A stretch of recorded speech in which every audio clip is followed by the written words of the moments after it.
मैंने फिजा को इन्फॉर्म किया था कि वो बता दे। फिजा तुमने बताया नहीं? हाँ मैंने बताया तो था, मैं बताया तो था कि लेट आएगी। बता दिया था कि लेट हो जाओगी, मगर इतना लेट होगी ये नहीं बताया था। अच्छा चलो जाओ, जाके मुंह हाथ धो। खाना ना खाया तुमने?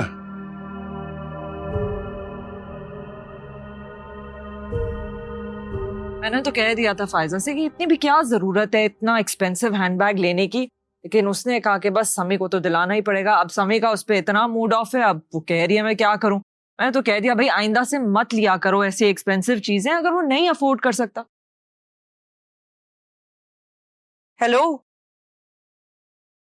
मैडम, अरे इतनी देर से मैं बकबक कर रही हूँ कि तुम मेरी बात नहीं सुन रही। इतना लंबा किस्सा सुना दिया मैंने। हाँ सुन रही थी, वो सारा का बता रही थी। तो सारा नहीं, फायजा, मेरी बचपन की दोस्त फायजा। तो क्या हो गया है? इससे मुझे अंदाजा हो गया है कि तुम्हें ना जरा सी भी मेरी परवाह नहीं है। मैंने इतनी दफा कहा कि आज ऑफिस से छुट्टी ले लो, हम साथ टाइम स्पेंड करेंगे, लेकिन नहीं, कोई ना कोई बहाना नहीं कर सकती थी तुम। मीटिंग्स थी मेरी, ऑफिस छोड़ नहीं सकती थी। मीटिंग्स थी? कंपनी तो चलेगी नहीं ना तुम्हारे बगैर। इससे पहले जब मेरा सारा सामान इस घर में था ना, मेरा इतना बड़ा वार्डरोब, तब तो तुम हर वक्त मेरे साथ बैठी होती थी और जाते हुए कह देती थी कि ये मैं पहन लूं, ये मैं ले जाऊं। और अब जब मेरा सारा सामान वहां शिफ्ट हो गया है तो अब तुम्हें मेरी कोई परवाह ही नहीं है। ऐसी कोई बात नहीं है वैसा, क्या फजूल बातें कर रही हो।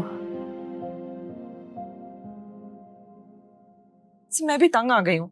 सारा का सारा सामान मेरा अपने घर में होता है, जब भी मैं यहाँ आती हूँ तो याद आता है उफ चार्जर रह गया, ये रह गया, वो रह गया। मैं तो आलियान को कहने वाली हूँ कि बस अब इस्लामाबाद जाने की कोई जरूरत नहीं है। मैं नहीं रह सकती इस तरह दो घरों के बीच। नहीं फिजा प्लीज, आलियान से ऐसा मत कहना, अच्छी बात नहीं है ये। क्यों? अब तुम्हें मेरी बड़ी कदर हो रही है और आलियान की इतनी फिक्र क्यों हो रही है तुम्हें? फिक्र तो होगी ना फिजा, बिजनेस है उनका इस्लामाबाद में, अच्छा चल रहा है। उनके बिजनेस की वजह से ही तुम इतनी ऐशो आराम की जिंदगी जी रही हो।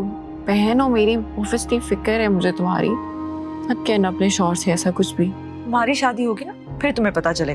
और तुम ना अपने होने वाले शौहर के बारे में इतना नहीं सोचा करो हर वक्त, ऐसी गुम रहती हो हर वक्त। चलो चेंज करो, पूरे दिन यही गंदे कपड़े पहने हुए हैं तुमने। आ जाओ।